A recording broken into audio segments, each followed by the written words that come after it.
যে মানুষটা সারা জীবন ধরে দিনের পর দিন মাসের পর মাস কষ্ট করে নিজের গায়ের ঘাম ঝরিয়ে পরিশ্রম করে অর্থ উপার্জন করে নিয়ে আসে ওই মুখে দুমুঠো ভাত তুলে দেওয়ার জন্য, দুমুঠো খাবার তুলে দেওয়ার জন্য, একটু মুচকি হাসি দেখার জন্য, কি করে পারে মানুষ? যখন তার অসহায় সময় অসুস্থ জনিত কারণে সে আর ইনকাম করতে পারছে না, ঠিক সেই মুহূর্তে তার পাশে না দাঁড়িয়ে ছোট শিশু, যার বয়স কিনা 7 বছর 8 বছর এরকম, তাকে রেখে মা চলে গেছে। বন্ধুরা, দেখছিলাম RTVর একটি নিউজ, যেখানে দেখতে পেলাম যে একটি ছোট শিশু দাঁড়িয়েছে তার বাবার পাশে। ডক্টররা বলেছে সে হয়তো আর বাঁচবে না, বা উন্নত চিকিৎসার জন্য তাকে অন্য কোথাও, অন্য কোনো হসপিটালে ভর্তি করতে হবে। এমন তো অবস্থা হয় তার মা, তার স্বামী, তার সন্তানকে রেখে চলে গেছে। এই কোন যুগে আমরা বসবাস করছি? টাকাই কি সব? টাকাই কি জীবনের সব? যে মানুষটা দিনের পর দিন কষ্ট করলো, ঘাম ঝরালো, আপনার পাশে ছিল, সেই মানুষটার কোনো মূল্য নেই?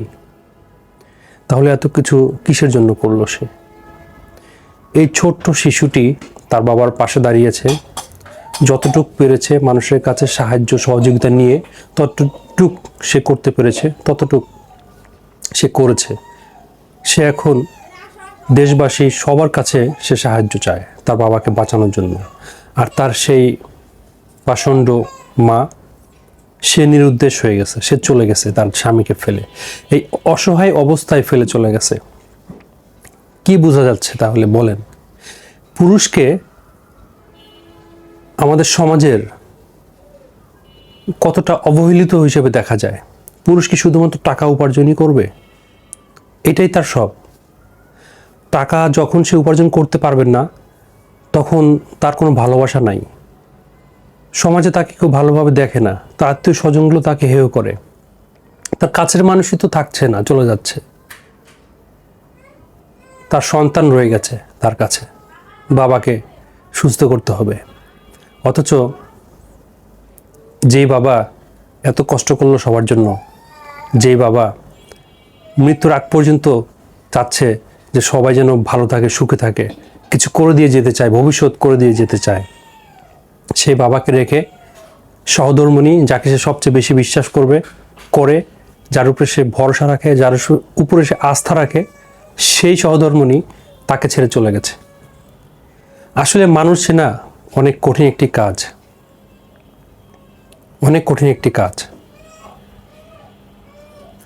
মানুষ রূপে সবাই, কিন্তু সবাই মানুষ নয়। মানুষত্ব বোধ সবার মধ্যে নেই। আর এখানে মানুষত্ব বোধের প্রশ্নই বা কেন আসবে? একজন স্বামী, একজন স্ত্রী, দুজনের সর্বাঙ্গীন, অর্ধাঙ্গীন। একজনকে ছাড়া আর একজন চলতে পারবে না। পোশাকের শুরুর তুলনা করা হয়েছে, সেইখানে অভাব অনটন আসলেই, দুর্দিন আসলেই, স্বামী একটু অক্ষম হলেই, স্বামীরা রোজগার না থাকলেই, তার ডিমান্ড পূরণ করতে না পারলেই ফিনিশ। সন্তান থাকলো কি না থাকলো, যে মানুষের সাথে এতদিন থাকলাম কি না থাকলাম, এই সব কিছু দেখার টাইম নাই, চলে যায়। এটাকে কি বলবেন? এটাকে কি বলবেন? কোন ভাষায় প্রকাশ করবেন? আমার জানা নাই। ভালো থাকেন, সুস্থ থাকেন। আশা করি যারা ভিডিওটা দেখছেন সবার প্রতি একটু রিকোয়েস্ট থাকবে, ফ্যামিলি বন্ডিং যেটাকে বলে, ফ্যামিলি নিয়ে চিন্তা করুন। নিজের ফ্যামিলি। আপনি যখন বিবাহিত হয়ে আপনার স্বামীর বাড়িতে আসবেন, এইটা আপনার ফ্যামিলি হিসেবে ধরে নেন। এখানে যে কজন মেম্বার আছে সবাই আপনার আপনজন হিসেবে মেনে নেন, মানতে চেষ্টা করুন। আর স্বামীকে বলবো, আপনার ওয়াইফকে বোঝার চেষ্টা করুন, তাকে বোঝানোর চেষ্টা করুন। সে যখন বুঝবে না, সে যখন বুঝেও না বোঝার ভান করবে, তখন আর কিছু করার নাই। সেটা মোহর মেরে দেওয়া একটা কথা আছে কোরআন শরীফে, যে তাদের অন্তরে মোহর মেরে দেওয়া হয়েছে। তো এরকমই হয়ে যায় ব্যাপারটা, যে সে সব কিছু বুঝে শুনেও সে মানতে পারছে না, বুঝতে পারছে না। কারণ হচ্ছে তার এইখানে কোনো ইচ্ছা নাই। এরকম যদি হয়ে যায় তাহলে তার কিছু করার থাকে না। হাজার বুঝাইলেও আপনার কোনো লাভ হবে না। ভালো থাকেন, সুস্থ থাকেন। আসসালামু আলাইকুম রহমতুল্লাহ।